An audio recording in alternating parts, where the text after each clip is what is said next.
Hey everybody, welcome back to the channel, and today we are talking about Counter-Strike 2 and asking ourselves, will it recover in the same way that CSGO did all those years ago? Now, in case you don't know, Counter-Strike 2 launched a couple months ago, and it really hasn't been off to a great start. There have been many problems that have been annoying both pros and casual players. The game's been out for a couple months now, and we're seeing improvement, we absolutely are, but there still are more problems that Valve hasn't gone around to fixing yet. And with the news that the NVIDIA driver glitch was causing mass player bans, things are improving, but when you have a stumble like that, when the fan base is already not happy at you, doesn't exactly bode well. Now, in asking ourselves that question of will it recover in the same way, I think we can safely say that it should. I'm not a hardcore Counter-Strike player myself. I've dabbled in both Go and 2. I do enjoy the game, but I am not an expert on any of the stuff, but I have been keeping track of the situation so far because I do want Counter-Strike 2 to be successful. I am a Valorant fan, and I've been a Valorant fan since Valorant has came out, but also Valorant being a fun game for me has also drawn me towards Counter-Strike as well. Just seeing this kind of game type, this tactical FPS, and seeing how both games differ in many different ways, I think both of them existing is good for one another because it creates competition. But Valve's stumble out the gate may end up costing them a lot more than what we're expecting. There is seemingly this sentiment around the Counter-Strike community where CSGO had this terrible launch, but it recovered and ended up being one of the best, if not the best, esports games of all time, and many consider it to be the best FPS of all time. I'm not saying I agree with that, I don't, but many people see it that way. And that was a game that launched and did not have a good launch. There just seemed to be a lot of content and things missing with that launch. So it seems to me like Valve is kind of doing the same exact thing again, where Counter-Strike 2 released too early, and I guess they're just hoping that they can recover because, well, I don't even think that they're hoping. I think they think 100% that they will.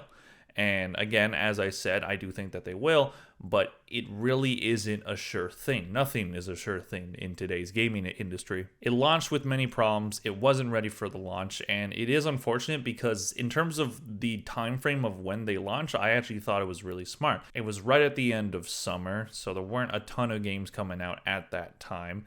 And Valorant had just concluded its Champions tournament, so not as many eyes were on the main competitor to Counter-Strike. So maybe you can siphon some of the Valorant fans, put them onto Counter-Strike, and then you get a whole new player base from that. Unfortunately for Valve, the game was not ready for that September 27th date, and it really stumbled out the gate. And one of the main problems that Counter-Strike players have run into is cheaters. They still run rampant. The anti-cheat is not good. And they also removed a feature that was in Counter-Strike Go, where they have this system called Overwatch, where players would be able to review other players, like clips and whatnot, to determine if they're cheating, if they get reported. So with that system, not only did you have Valve have their own VAC system, which is extremely flawed and not very good, you can kind of even the scale a bit by having players themselves look it over. And that's obviously not a perfect system either, but it is good to have a community say in these type of things. They removed that. It's not in Counter-Strike 2 at this point. Maybe it'll be added at some point. And Valve does have a new anti-cheat system, but it's really not good. And part of it is the fact that they're not committing to an anti-cheat that is invasive to the player's computer. Now, invasive is a very strong word there, but essentially there is these anti-cheat systems that are out in many games right now that I believe have like something where it accesses like the kernel of your PC, which is, very deep into its hardware and software, and is able to detect cheats a lot better by having that access to a lot of your computer. In terms of privacy, it's definitely quite invasive in terms of everything going on in your computer, but at the same time, if it combats cheaters, then it can be worth it. So while people don't like the privacy aspect of it, I personally don't mind it because it does improve a part of the game, as in taking out all these cheaters, or at least doing a much better job. It doesn't, get all the cheaters out, but it can help drastically drop that number. But Valve has not committed to that, I guess because they don't think their community would like it, or they just don't see any point in it. Maybe they're not prioritizing the cheaters and trying to fix that problem easily. Either way, it is hurting the game, absolutely. It's making the experience a lot worse. So that is definitely something that I see Valve eventually changing their minds on, because the cheating thing is only going to get worse. Mechanical issues and glitches are holding back this game's potential. Many people have had a problem with how the guns shoot, with the tick rate. And I'm not going to dive into every mechanical thing that's going on with it. I have done research on it, but it's just a lot, and I just don't really see the point in it. But essentially, CSGO felt like a really tight shooter. You know, it had been crafted for over a decade to perfection, and now CS2 feels like it's just been a step back in the wrong direction. And that's just a result of them updating the engine and having these new mechanics, and a lot of them not hitting, and a lot of players not liking that, because what they've been used to is now being changed, but what has been changed hasn't been better than what was there before, and that's kind of the problem. You can change things, but you have to make sure that the players actually enjoy it and they like it, so that is definitely a problem. Premier hasn't been a good player experience so far. This is their main, I guess, competitive mode, and it's mainly because of the cheaters. Cheaters have been running rampant on it, you know, just completely destroying other people's ELOs and just siphoning their own. So that definitely needs to change, because, you know, face it, they have their own anti-cheat system, but it seems like Valve's focus right now is Premier, and that's their main mode for CS2. So maybe they're not giving as much attention to face it right now, and they want this to be the main way that they play, I guess, because they get full control, but they have to make sure that the experience is good, and it hasn't been one so far. A lot of players don't like it. Randomness is lowering the skill ceiling now. Randomness as in a lot of these other mechanical things that I briefly talked about, where it's just a lot of certain things seem like they're much more random, like when you throw a grenade at a wall, if you hit that same spot every time, it'll go a different direction, stuff like that. Lowering the skill ceiling is definitely not a great thing, especially in a skill-based game such as this. I understand them maybe trying to even the playing field a bit with, you know, casual players and competitive players, but I don't really think Counter-Strike needs that. I think a game like Valorant, that is maybe a beneficial thing to do, because of the audience that game appeals to, and how it's a bit more wider in terms of kinds of people versus Counter-Strike, which has kind of been like the same kind of people. It hasn't been as accessible to everybody. So I just don't know if this is, I guess that's what they're trying to do with some of these new mechanics. It's pissing off the main fan base, so you got to try to find a way to balance that. And I think Valve eventually will get a hang of that, but right now they're just not. But the main problem that I see with CS2 is the missing content. I think a lot of the things I talked about before, aside from maybe the cheating, I think a lot of that can be excused if you have a lot of content, if you have a lot of things to do within the game, and then you just kind of get used to all the other stuff that annoys you at the start, but maybe, you know, you get over it. But when you don't have as much content as the previous iteration, CSGO, which granted was a 10-year-old game, but CS2 it's just an update to CSGO. At least that's how they framed it. It was a sequel, but it was also, you know, CSGO in your Steam library updated to Counter-Strike 2. So if you're taking away a game that had a lot of content, a lot of things going for it, and then you have this huge update to it that's meant to be its own sequel, and then you have less content, doesn't really make it seem like a good sequel. Many maps are missing, game modes, and even console commands have been removed from the game that were in CSGO. I didn't put down the exact number of maps because there's many maps that are removed from certain game modes and not available in others, and then a lot of other game modes that don't exist anymore, those maps are also gone. They were in that game mode. It's just a lot of content is just gone, and it just doesn't make a lot of sense. I understand that you want to kind of control how big your map pool is, but when you're taking away this many maps, I really just don't see the point in it, especially in like the casual settings. For competitive settings, I guess having a smaller map pool is potentially beneficial from a competitive standpoint, but at the same time, you already have all these maps. You might as well update them. You know, maybe have a community voting system where they get to vote for which maps are in rotation or something like that. I don't know, but taking away content, in my opinion, is never really a good decision. Most pros are not happy right now. Some are taking breaks, some are quitting. And, you know, very famously, Simple, who is known as one of the greatest Counter-Strike players of all time, he has taken a step back from Counter-Strike 2 at this point. He'll probably return at some point, I'm sure. I'm sure he'll miss competing, and he'll get used to the game, and the game will improve. More players are going to start, you know, not dedicating themselves to this game, because if you're a pro gamer and you know that maybe your time in the limelight isn't going to be for very long, most esports careers aren't super long.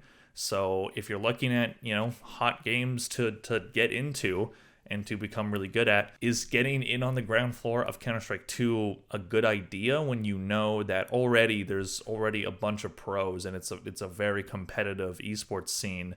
Do you think that you can really, make a name for yourself in this new game that a lot of people don't like?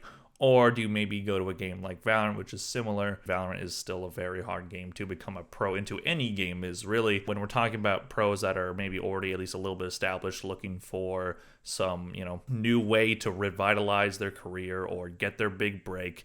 Is Counter-Strike 2 the best option right now? And I think that's a question that esports players are asking themselves. And especially now that Counter-Strike 2 has a lot of competition with Valorant, and that's definitely going to push some players over to Valorant, because Valorant, it's no CSGO, but it's definitely in a better state than CS2 at this point. Skin prices in the game are dropping. Now, I don't really see this as a big deal personally. I don't really care about the whole skin market situation, but it is going to cause Valve to lose a good amount of money. This game is free. CSGO wasn't free at launch and eventually became free. CS2 launched as a free game. The reason why Valve is able to do that is because these skins make them a lot of money.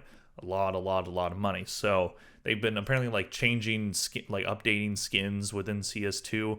I know every skin got updated, but they are continually updating them, which I don't know if it's really a good decision, because I think people just want to buy the one skin and just know how it's going to look like for the entire time. With the market dropping, it will go back up when more players start playing again. But that is definitely a part of concern for Valve when it comes to this game's ecosystem. No, the game is not dead.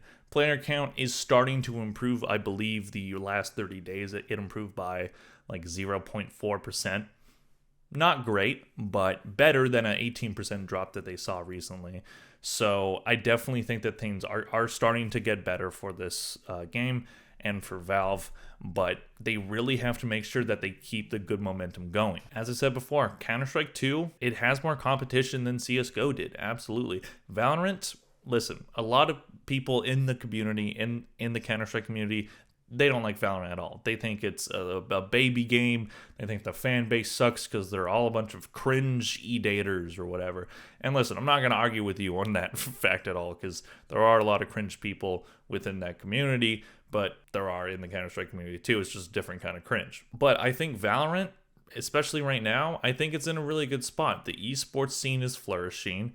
They're updating the game regularly. They have new characters releasing. They have new maps coming out at a decent rate. They're not exactly bloating the game too much, I don't think. I think they're doing a good job keeping it updated, keeping players interested.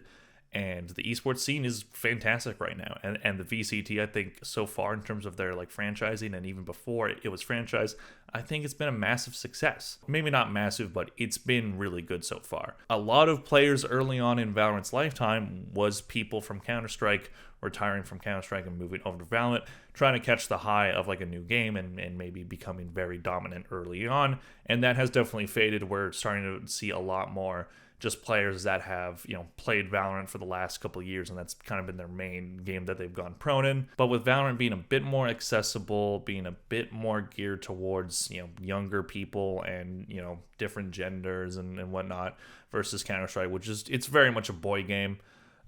Which, I don't think it's a bad thing. I think, you know your audience. But when you have Riot Games making a game directly competing with you, Riot really knows how to compete. They've done a really good job at keeping themselves ahead in the MOBA game. With League of Legends, it's still an extremely popular game to this day, over a decade after release. And Valorant is a game that is proving that it has longevity. And not only does it have longevity, it's going to keep going up in popularity. They're going to have bigger events. The VCT is going to get bigger. They're going to have a lot of good things coming. And if Valve doesn't keep up, they're going to lose that battle. I think Valve has gotten very complacent, and it doesn't surprise me as to why. Valve owns Steam, which, if you don't know, makes a lot of money. Steam makes Valve a ton of money. Part of the reason why they haven't made a ton of games like they used to over the past decade or so is because they don't need to, because Steam just gives them billions of dollars every year. And they have their little side projects like their, VR thing that they had, the Steam Deck, all this stuff. But in general, it's just they have Steam and they can kind of just sit back and watch the money come in. And if Counter-Strike 2 doesn't eventually recover, I don't think Valve is going to be in any, terrible spot, but I think that would just make them look really bad. And I don't think that they want that. I think they want it to succeed, obviously. But when you have a successful competitor, granted they are very different games, Valorant and CS2, with Valorant having elements of a hero shooter and Counter-Strike being a bit more, just kind of raw FPS. If you can't keep your fan base happy, if you can't appeal to a wider audience, eventually you're going to lose that battle. So I do think Counter-Strike 2 will recover. I don't know if it's guaranteed, though. I think Valve really has to play their cards right and really has to do a good job making their fan base happy and being able to get new players into the game. Anyways, let me know what you guys think in the comment section below. As always, do you think Counter-Strike 2 is going to recover like CSGO did, or do you think that Riot is actually going to win the tactical shooter race and Valorant will be more successful than this iteration of Counter-Strike? Please click like and subscribe if you enjoyed the video, and I'll see you guys in the next one. Bye!